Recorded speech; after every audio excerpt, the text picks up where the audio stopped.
우리 다 같이 봉독하시겠습니다. 너희는 이 세대를 본받지 말고 오직 마음을 새롭게 함으로 변화를 받아 하나님의 선하시고 기뻐하시고 온전하신 뜻이 무엇인지 분별하도록 하라. 아멘. 이 저녁 시간에도 주의 이름으로 모이면서 주님과 함께하는 우리 모든 권속들에게 우리 주님의 은혜와 평강이 함께 하시기를 축원합니다. 설 명절 잘 보내셨어요? 좀 옛날에는 전통적인 설 풍습이라고는 할 수 없지만 설은 특별한 명절이기 때문에 시골에서만 있는 일인데 설 같은 명절을 준비한다는 차원에서 겨울에는 연례 행사처럼 하는 것이 있었습니다. 젊은 사람들은 들어도 상상이 안 가고 들으면 웃을 일이지만 옛날 시골에서는 어쩔 수 없는 일이었습니다. 왜냐하면 동네에 목욕탕이 없었으니까요. 그래서 겨울에는 개울가에서 목욕을 할 수도 없고, 그래서 명절을 준비하면 가마솥 같은 데다가 물을 데펴가지고 그 부엌 한 귀퉁에서 목욕을 하든지 아니면 뒷곁에서 씻을 수밖에 없었습니다. 그래서 옛날에는 설 같은 것을 맞이하면 겨울 연례 행사처럼 목욕하는 일이 있었습니다. 그런데 요즘은 흙먼지 날리는 땅을 거의 걸을 수 있는 기회도 없습니다. 그래도 세수는 며칠에 한 번씩 하는 건 아니잖아요. 특히 이제 코로나가 시작되면서 굉장히 강조했던 것이 있었지요. 손을 자주 씻으라는 것이었습니다. 손이라는 것이 눈으로 보기에는 별로 더러워진 것 같지 않은데 들어갔다가 나오고 들어가고 하면 계속해서 손을 씻으라는 말을 많이 했습니다. 특히 코로나 팬데믹 시대를 살아오면서 손 씻는 일은 사람들에게 많이 이제 습관화가 된 것 같습니다. 왜 자꾸 손을 자주 씻으라고 하느냐 하면 손이 우리 지체 가운데서 가장 먼저 그리고 자주 더러워질 수 있는 지체이기 때문입니다. 손이 다른 것을 만지는 일이 많이 있기 때문입니다. 그래서 코로나라는 것이 공기를 통해서 비말이 전파되면서 감염된다는 그런 감염 경로가 알려졌지만 공기를 통해서 오염되는 것보다 손을 통해서 오염되는 것이 더 많다고 알려져 있습니다. 왜냐하면 손을 통해서 호흡기로 들어간다고 하기 때문입니다. 그래서 손을 자주 씻으라는 말을 많이 했는데 이제 코로나가 거의 4년째 들어서면서 이제 손 씻는 일들도 많이 일상화가 된 것 같습니다. 예전에는 그렇게 손을 자주 안 씻었는데 요즘은 이제 손을 자주 씻는다는 거지요. 그래서 코로나 안 걸리는 것도 안 걸리는 증거지만 옛날보다는 감기 걸리는 사람도 겨울에 많이 줄어들었다는 것입니다. 그래서 동네 의사들이 내과는 이제 겨울에도 이제 장사가 잘 안 된다고 할 정도로 감기가 줄었다고 하는데 손을 씻는 효과가 그렇게 나타난다는 것입니다.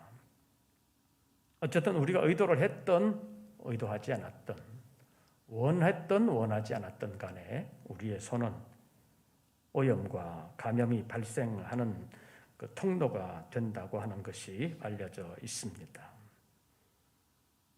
그런데 왜 이렇게 손을 자주 씻어야 되느냐?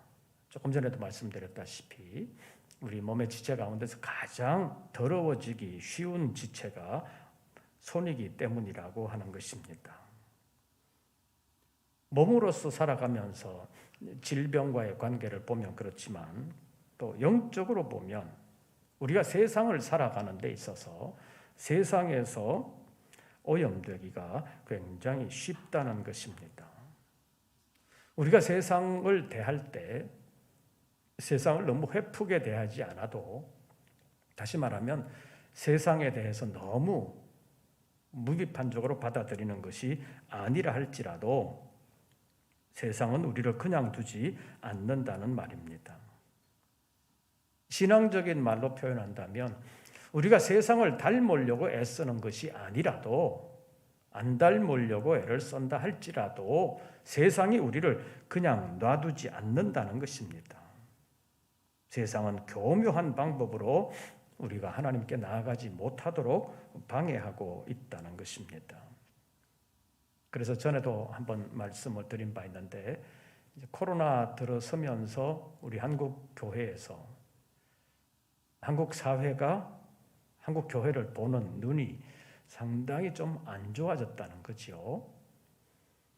그래서 기독교에 대한 그 비판적인 시각이 코로나 시대가 되면서 훨씬 더 많아졌는데, 그래서 기독교에 대한 호감도가 사회에서 굉장히 줄어들었다는 거지요. 왜 그렇게 됐는지 보시면 금방 아실 수 있습니다. 초기에 신천지를 통해서 많이 확산됐다고 뉴스에서 대대적으로 나왔지요. 그 다음에 일부 이단성 있는 교회들이 정부의 방역수칙을 완전히 무시하고 그냥 먹고 그냥 통성으로 하고 뭐 그런 일들 초기에 여러 군데서 있었습니다. 근데 그러면서 교회에 대한 부정적인 시각이 굉장히 높아졌다고 볼 수 있는데 왜 그렇게 됐겠느냐? 처음에 말씀드린 대로 이단과 이단적인 성향이 있으면서도 사회에서 교회라고 불리는 것 때문에 그렇게 교회에 부정적인 영향을 끼쳤다고 볼 수 있는데 이것이 사단의 전략이라고도 볼 수 있죠. 사단들이 이단들을 통해서 한국 교회를 어지럽히는 그런 일들을 했다고 볼 수 있는데, 물론 그런 일에 언론이 굉장히 무비판적으로 받아들인 그런 요인이 있기는 하지만 어떻게 보면 언론의 보도 가운데 믿는 사람들이 신중하게 이거는 보도해야 될 것인가 말아야 될 것인가 그렇게 생각을 해서 교회에 유익되게 보도를 잘 선별해서 했다면 그런 일은 안 생겼을 것이지만, 반대로 교회의 비판적인 사람들이 그런 것을 빌미로 해서 교회의 비판적인 여론을 형성하게 하는 데 있어서 이단들이 쓰임을 받았다고도 볼 수 있습니다. 그래서 이미 벌써 오래전 얘기지만 시한부 종말론이 1992년에 있었을 때 이단적인 교회라고 얘기는 했지만 그래도 세상이 볼 때는 교회라는 이름으로 사람들이 모였기 때문에 교회는 또 거짓말했다.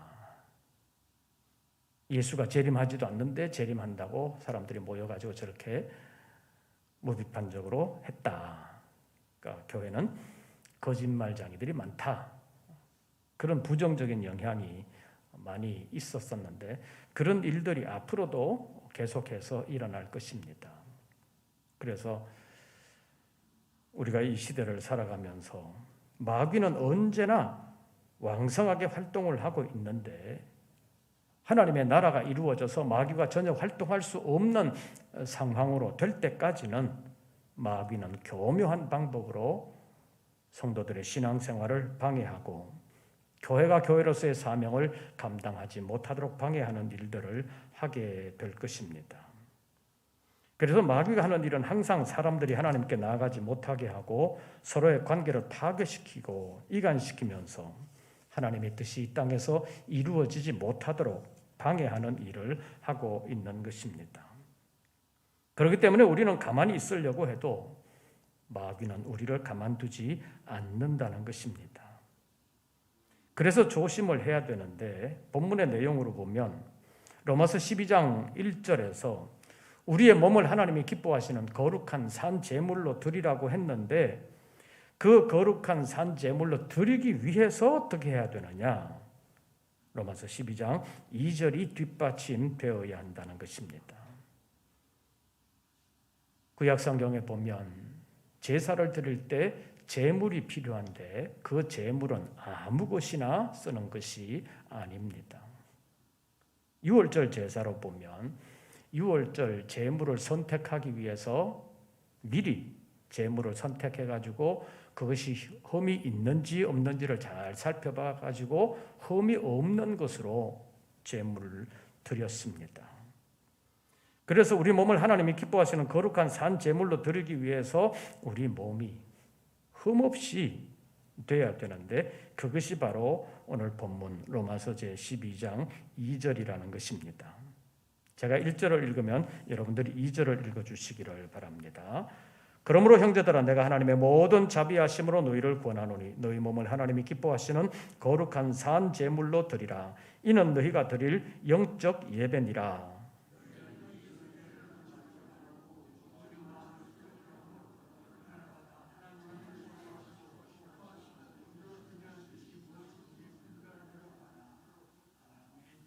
그래서 이 말씀을 살펴보기 위해서 지난주에는 하나님의 뜻이라는 제목으로 하나님의 선하시고 기뻐하시고 온전하신 뜻이 무엇인지 분별해야 된다는 것을 살펴보았고, 오늘은 이 세대를 본받지 말라는 제목으로 잠깐 말씀을 상고하겠습니다. 첫째로 우리는 이 세대에 함께 살고 있다는 사실을 명심해야 합니다. 다시 말하면 이 세대의 영향력을 완전히 무시하면 안 된다는 것입니다. 옛날 우리나라의 불교는 주로 산속에 자리를 잡았습니다. 흔히 말하는 속세를 떠나서 산에 갔다는 것입니다. 그래서 일반적인 삶을 떠나서 승려가 되는 사람을 출가한다고 말을 합니다. 일반적인 출가는 그냥 집을 나간다는 것이지만 이 집을 나간다는 출가한다는 뜻은 그냥 일반적으로 집을 나간다는 경우에는 많이 쓰지를 않고 한자로는 좀 다른데 가짜가 일반적인 출가와는 좀 다른데 처녀가 시집 가는 것도 출가한다는 말을 씁니다. 그러니까 종교적인 의미에서 보면 불교에서 세속의 인연을 끊어버리고 좀 성자로서의 수행 생활을 하기 위해서 세속을 떠나는 것을 출가라는 말로 표현을 했습니다. 천주교에서도 세간의 삶을 정리하고 수도원으로 들어가서 정진하는 삶을 시작하는 것을 출가라는 말로 표현하기도 했습니다. 그런데 우리 기독교에서는 출가라는 말을 거의 사용하지 않습니다. 왜냐하면 성직자가 되거나 기도 생활을 위해서 기도원에 들어가는 일은 종종 있지만 그것은 단기적으로 그러는 것이고 아주 장기적으로 평생 기도원에 들어가서 사는 일은 거의 없습니다. 그리고 일반적으로 목회자가 되어도 산속이나 기도원에 들어가서 평생 사는 일은 거의 없습니다. 왜냐하면 성경의 가르침이나 예수님의 가르침에 세상을 떠나서 산속에서 기도하고 성경만 읽고 살아라 이런 교훈은 단 한 번도 말씀하신 적이 없기 때문입니다. 요한복음 17장에 보면 예수님의 대제사장적인 기도라는 것이 들어 있습니다. 세상을 떠날 것이 임박한 것을 아시는 예수님께서 자신이 떠난 후에도 세상에 남아있을 제자들을 위하여 기도한 것이 요한복음 17장입니다. 그 15절 말씀에 보면 내가 비옵는 것은 그들을 세상에서 데려가시려 하려 하심이 아니요 다만 악에 빠지지 않게 보존하시기를 위함이니이다. 이렇게 기도했습니다.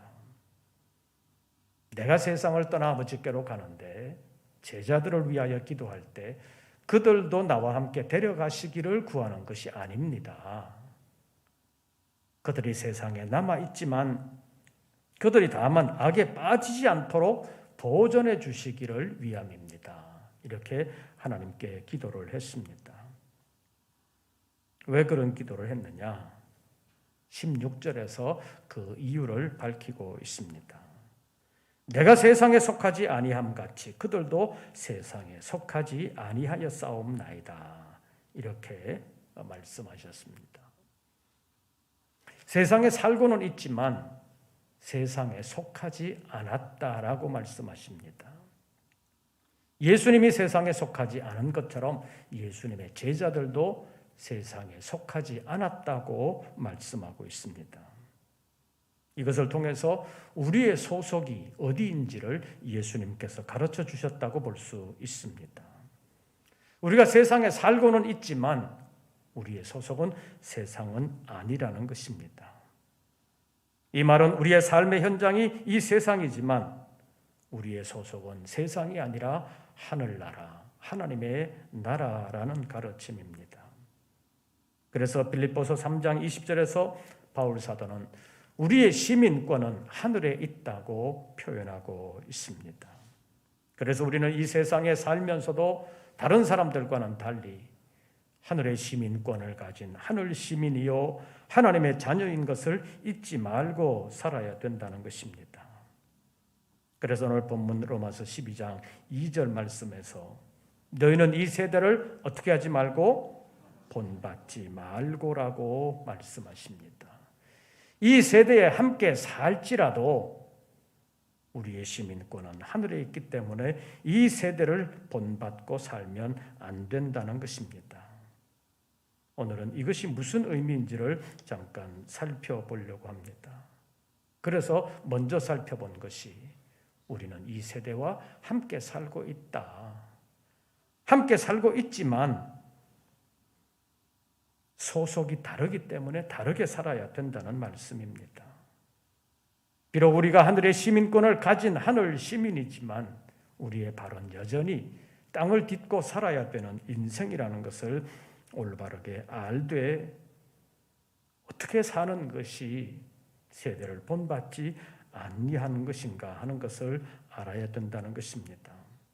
그래서 오늘 본문 2절에서 너희는 이 세대를 본받지 말라고 말씀하셨습니다. 이 세대의 사람들과 함께 살면서 본받지 않는다는 거 쉽지 않습니다. 왜냐하면 일부러 배우지 않아도 자연스럽게 배워지는 것이 있기 때문입니다. 사실 교육이라는 것은 상당히 의도적인 것입니다. 무엇을 어떻게 가르쳐야 되는지 교육을 하는 사람들은 그것을 분명하게 미리 설정을 해야 합니다. 이런 내용을 이런 방법으로 가르쳐야 되겠다라고 생각을 하고 의도적으로 그런 방법을 선택해야 하는 것이 교육의 한 방법입니다. 그런데 그 교육의 목적과는 상관없이 가르치지 않아도 배우는 것이 있다는 것입니다.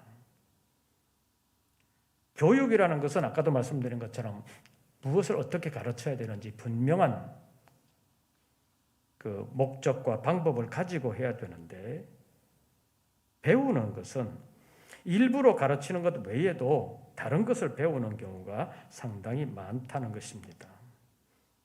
세상적인 것을 가르치는 교육 현장에서도 가르치는 것 외에 다른 것을 배우는 경우가 있습니다. 배우는 사람들이 선생님의 가르치는 것에만 집중하는 것이 아니라 다른 것에 마음을 두는 때가 많기 때문입니다. 예를 들어서 여러분들이 자녀들을 이제 키우면서 가르치는 경우가 있는데 말을 가르치는 것을 한번 생각해 보십시오. 여러분들이 자녀들 말 가르칠 때 따라해봐. 가나다라 마바 이렇게 가르쳤어요?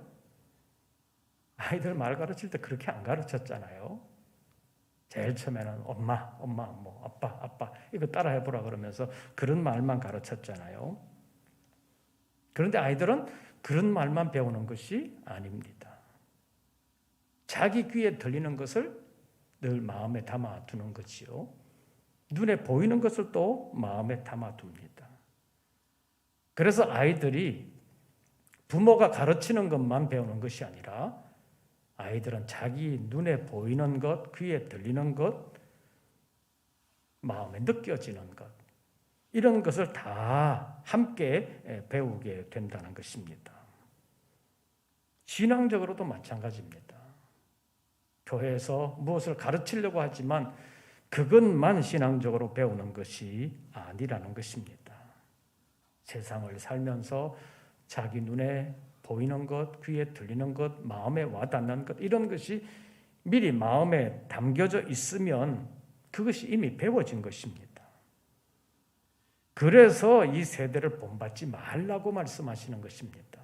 자연스럽게 들어와 있기 때문에 그것을 배우지 말아라. 이 말은 그것을 어떻게 보면 떨쳐내라고 표현하는 것이라고도 볼 수 있습니다. 처음 시작하면서 손 씻는 것에 대하여 말씀을 드렸는데 더러워졌는지 안 더러워졌는지 우리 눈으로는 잘 파악이 안 되잖아요. 그래서 자주 씻으라는 말을 하는 것입니다. 더러워졌는지 안 더러워졌는지 잘 모르지만 씻으면 더러워진 것도 깨끗하게 된다. 그러니까 씻으라.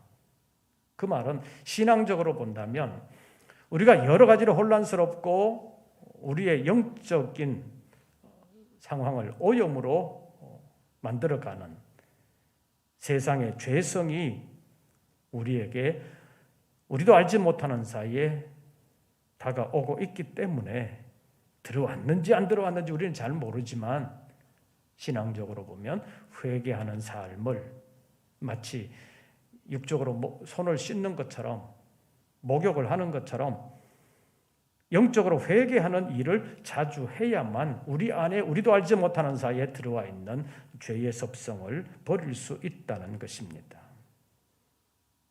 그래서 세상을 본받지 말라고 말씀하시는 것입니다. 그래서 우리도 알지 못하는 사이에 우리의 마음에 이미 들어와 있는 죄라는 것이 있을 수 있는데 그것을 자꾸 손을 씻어버리는 것처럼 영적으로 씻어내는 일을 해야 되는데 그것이 회개라고 말할 수 있습니다. 우리가 세상을 살면서 어떻게 죄에 노출되지 아니하고 살아갈 수 있느냐? 아까 말씀드린 것처럼 산속에 들어가 살거나 기도원에 들어가 살거나 다른 사람들과의 모든 관계를 끊어버리면 죄를 안 짓고 살 수 있지 않냐? 그렇게 생각할 수 있지만 주님이 원하시는 것은 그것이 아니라는 것입니다. 우리가 세상에 살면서도 악에 빠지지 않는 삶을 살아갈 수 있기 때문에 세상에 살면서 악에 빠지지 않아야 된다라는 것이 주님의 가르침입니다. 그래서 예수님께서 요한복음 17장에서 대제사장적인 기도, 세상에 남아있을 제자들을 위하여 기도하시면서도 저들을 데려가심이 아니요 다만 악에 빠지지 않게 보존하여 주시기를 위함입니다 라고 기도하셨습니다. 그리고 예수님께서 마태복음 제6장에서도 우리에게 기도를 가르쳐 주시면서 다만 악에 빠지지 않게 하옵소서라고 기도하라고 말씀하셨습니다. 그래서 우리가 이 세상을 믿지 아니하는 사람들과 함께 살아가면서 그들에게 동화되는 것이 아니라 하나님의 통치를 믿는 사람으로서 어떻게 살아가야 되느냐? 우리가 그 믿음을 지킬 뿐만 아니라 믿음을 확장시키기 위해서 노력을 해야 된다는 것입니다. 그래서 윌리엄 바클레이라는 주석학자는 본문을 주석하면서 뭐라고 표현했느냐면 너희 생활을 세상의 온갖 유행에 맞추려고 하지 말아라. 주위의 색깔을 따라 변화하는 카멜레온과 같이 되지 말아라. 세상과 함께 행하지 말아라. 세상이 네게 무엇이 될 것인지 결정하게 하지 말아라. 이 말을 쉽게 말하면 세상에 끌려가지 말아라. 우리가 비록 세상에 살고 있지만 세상에 끌려가서는 안 된다. 그것을 오늘 본문에서는 너희는 이 세대를 뭐하지 말고 본받지 말고 라고 말씀하셨다는 것입니다. 그렇다면 세상을 본받지 않기 위해서 구체적으로 우리는 어떻게 살아가야 되느냐? 먼저는 하나님의 뜻이 무엇인지를 세상이 추구하는 것이 아닌 하나님이 우리에게 원하시는 것이 무엇인지를 알기 위하여 성경을 자주 그리고 올바르게 읽어야 합니다.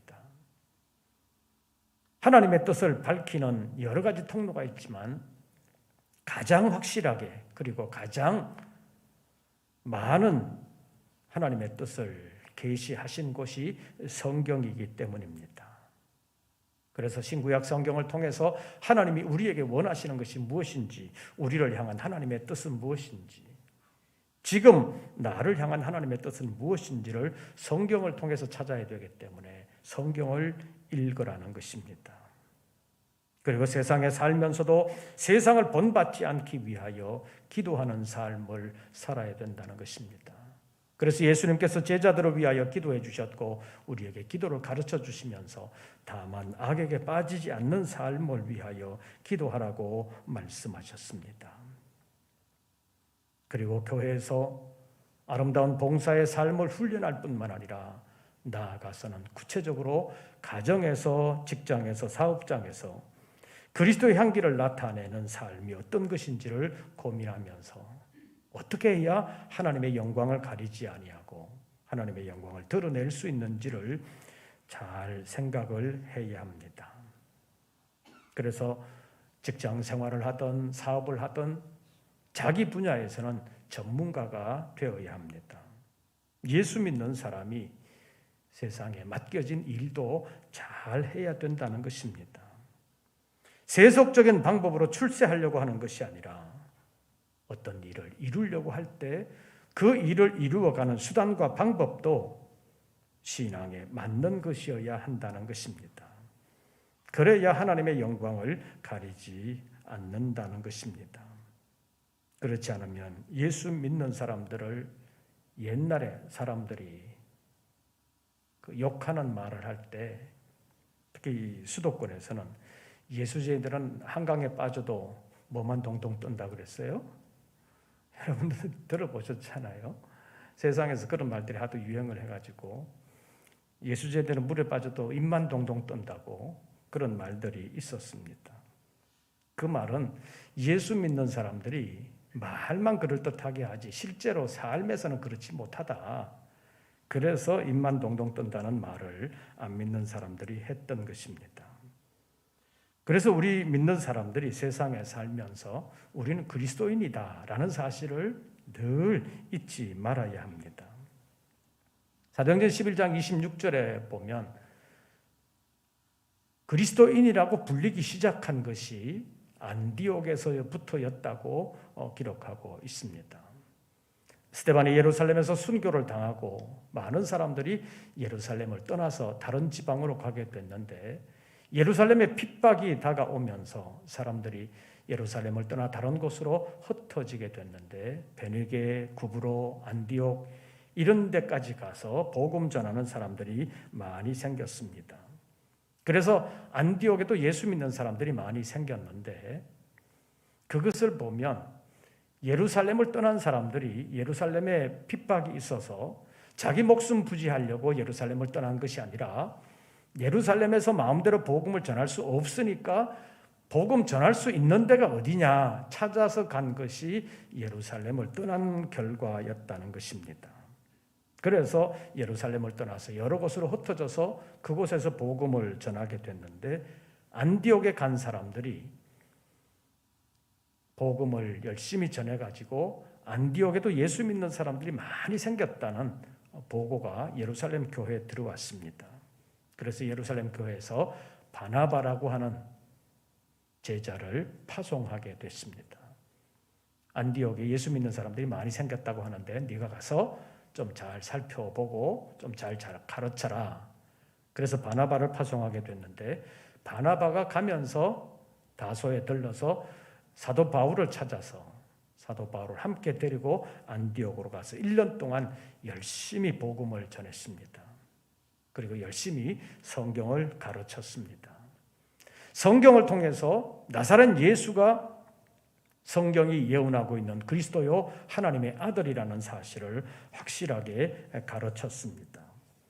그래서 예수 믿는 사람들이 많이 생겼고 믿는 사람들의 삶을 보니까 달라졌다는 것입니다.